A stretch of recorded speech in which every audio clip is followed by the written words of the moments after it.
اللہ تبارک و تعالیٰ نے ہمیں جو حرمت کی حکمتیں بتائیں، جن سے یہ حکمتیں پھوٹتی ہیں کہ یہ 4 مہینے کیوں حکمت والے ہیں اور ان 4 مہینوں کی خصوصی حرمت کیوں بیان کی گئی ہے۔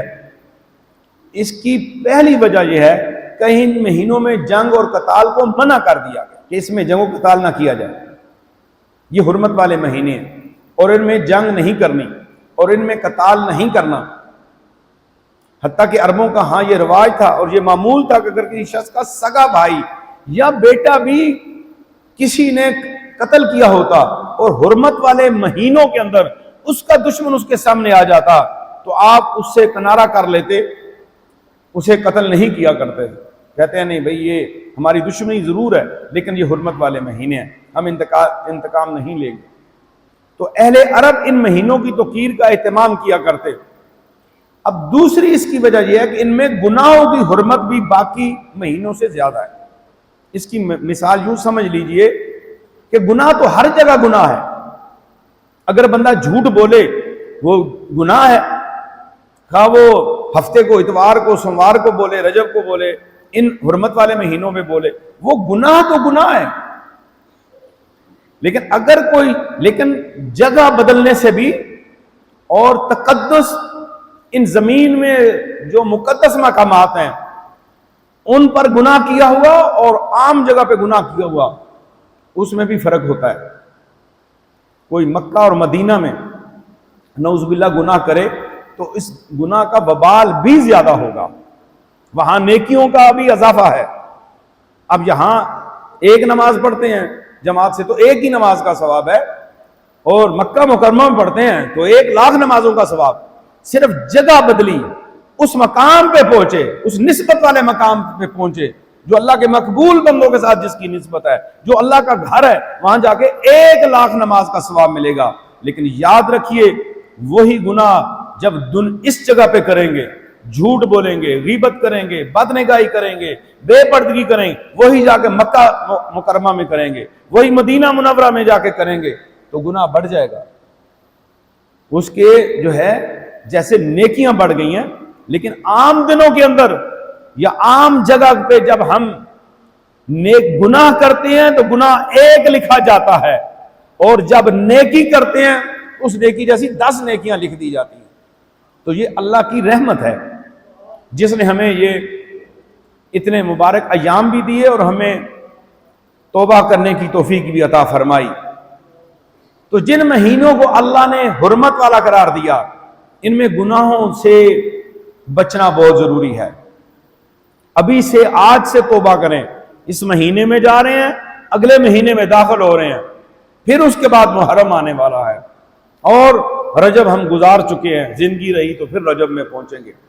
تو ان خصوصی ذکر و فکر کا اہتمام ان مہینوں کے اندر کرنا ہے، آنکھوں سے آنسو بہائے جائے، توبہ استغفار کا اہتمام کیا جائے۔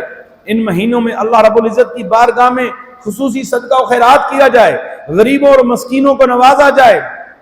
اگر کوئی حرمت والے مہینے کی نیکی کے کام کرتے ہوئے گزارے گا تو اس میں ثواب بھی بہت زیادہ ہوگا، اور اگر گناہوں کے اندر وہ زندگی گزار دے گا تو پھر اس کے لیے بھی اسے تیار رہنا چاہیے۔ اور اس کے اندر جو ہمارا اگلا مہینہ جا رہا ہے، حالت احرام کے خصوصی عادات شروع ہونے والے ہیں، حج چند معلوم مہینے ہیں، تو جو ان میں حج کی نیت کرے تو حج میں نہ عورتوں کے سامنے صحبت کا تذکرہ ہو، اور نہ کوئی گناہ، اور نہ کسی سے جھگڑا۔ جو تم بھلائی کرو اللہ اسے جانتا ہے، اور ذات راہ ساتھ لے لو، پس سب سے بہتر ذات راہ یقیناً پرہیزگاری ہے۔ سب سے بڑا تقوی جو ہے وہ پرہیزگاری ہے۔ اے عقل والو مجھ سے ڈرتے رہو، اللہ کہہ رہا ہے اے عقل والے لوگوں مجھ سے ڈرتے رہو۔ جو عقل والے ہیں وہی اللہ سے ڈرتے ہیں، اور بہترین زاد راہ جو ہے وہ تقوی ہے، اور اس تقوی کو خیر الزاد تقوی جو آخرت کے لیے زاد راہ اکٹھا کرتا ہے، ایک سامان حج کے لیے اکٹھا کر کے لے جاتے ہیں جو وہاں کا ضرورت ہے، اور ایک وہ جو اپنے لیے آپ اکٹھا کرتے ہیں، اور تمہارا اکٹھا کیا ہوا سامان جو ہے خیر الزاد تقوی، یہ تمہارا اچھے اعمال والا اکٹھا کیا ہوا زاد راہ، یہ تمہارا تقوی ہے۔ واتقون یا اولی الالباب، اور عقل والے اللہ سے ڈرتے ہیں، وہ جہاں بھی ہوں وہ اللہ سے ڈرتے ہیں۔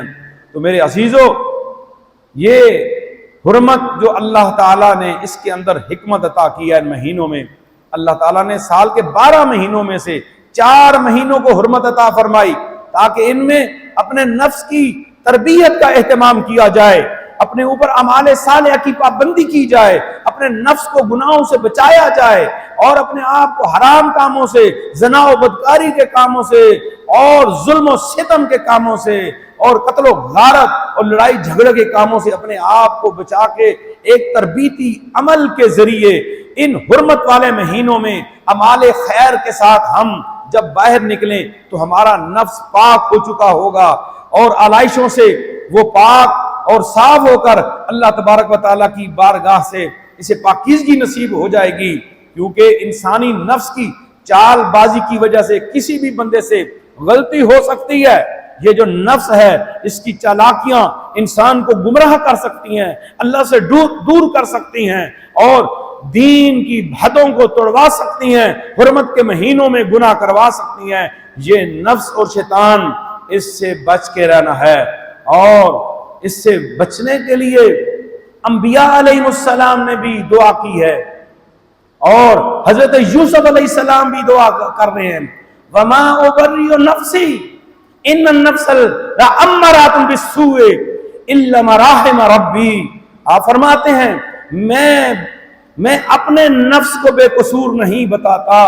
انبیاء حضرت یوسف علیہ السلام معصوم، گناہوں سے پاک، کسر نفسی یہاں پر کر رہے ہیں کہ میں اپنے نفس کو بے قصور نہیں بتاتا، بے شک نفس تو برائی کا بڑا حکم دینے والا ہے۔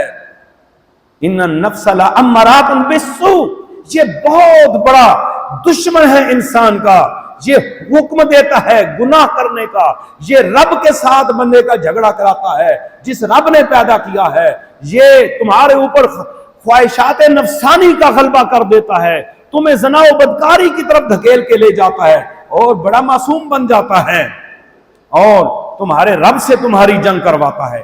یہ حضرت یوسف علیہ السلام نے اس وقت اپنے نفس کو مخاطب کر کے کہا، اور اللہ نے آپ کو ان الفاظ کو قرآن میں نازل کر دیا، اور اللہ تعالیٰ تو فرماتا ہے جو نفس کے شرارتوں سے بچ گئے، شیطان کی شرارتوں سے بچ گئے، تو پھر سنو، ان ربی غفور الرحیم، بے شک میرا رب بخشنے والا مہربان ہے۔ انہوں نے کہا کہ میرا رب بخشنے والا مہربان ہے، یہاں سے مراد کہ وہ اللہ گناہوں سے بھی بچاتا ہے۔ جب بندہ اللہ کی طرف راغب ہو جاتا ہے، اللہ کی طرف اس کا رجوع ہو جاتا ہے، وہ اللہ کے قرب میں چلا جاتا ہے، اور نفس کو مسلسل گناہوں سے روکنے کی ترتیب بنا لیتا ہے، تو اللہ اس پہ رحم فرما دیتا ہے، اسے نفس و شیطان کے حملوں سے محفوظ فرما لیتا ہے۔ تو میرے عزیزو، یہ انسان کے دل کی دھڑکن، یعنی دل بار بار دھک دھک کرتا ہے، ایک آواز آتی ہے، نبض چلتی ہے، یہ نبض انسان کو یہ پیغام دے رہی ہے، یہ اس کے اندر گھنٹی لگی ہوئی ہے، یہ دل کی جو ٹھک ٹھک ہے یہ بتا رہی ہے کہ تمہاری زندگی سالوں سے مہینوں، مہینوں سے ہفتوں، ہفتوں سے دنوں، دنوں سے گھنٹوں، اور گھنٹوں سے سیکنڈوں کے نام ہو گئی ہے۔ ایک دھڑکن رک جائے تو زندگی کا خاتمہ تمام ہو جائے گا۔ غافل تجھے گھڑیال یہ دیتا ہے منادی، گردوں نے گھڑی عمر کی ایک اور گھٹا دی، اور ان گھنٹوں نے، اور ان نبضوں نے، اور ان سانسوں کے چلنے نے ہماری زندگی کی ایک گھڑی اور کم کر دی ہے۔ جو گھڑی پچھلے گزر گئی، اس میں مسجد میں آنے والا وقت گزر گیا، یہ بیٹھنے والا گزر رہا ہے، اور زندگی کا کوئی پتہ نہیں۔ یعنی انسان کا ایک ایک سانس اور دل کی ایک ایک دھڑکن اسے پیغام دیتی ہے کہ یہ وقت تیرے ہاتھ سے نکل جا رہا ہے۔ بس اے انسان، تو اپنی موت کے بعد اپنے نفس کا اچھا ذکر چھوڑ کر جا۔ جب تو دنیا سے چلا جائے تو لوگ تجھے خیر کے ساتھ یاد کریں، یہ نہ ہو کہ تو دنیا کو چھوڑ کے جائے تو لوگ تجھے بدکار کہہ کے پکاریں، لوگ یہ سمجھیں کہ آج امن ہو گیا، ایک گناہگار دنیا سے چلا گیا۔ تیرے لیے لوگوں کی آنکھوں میں آنسو ہونے چاہیے، زبان پہ تذکرہ خیر ہونا چاہیے، تاکہ تیری نجات ہو جائے۔ یعنی ایک وہ عمر ہے جو انسان جیتا ہے، ایک عمر انسان کا وہ اچھا تذکرہ ہے۔ جو اس کے بعد باقی رہ جانا ہے. تمہاری زندگی ختم ہو گئی, تمہاری نیکیاں باقی رہیں گی, اور تو اپنے نفس کے لیے اچھی پہچان چھوڑ کے جا, اور یہ تیرا تذکرہ تیرے بعد بھی ایک لمبی عمر تک جاری و ساری رہے.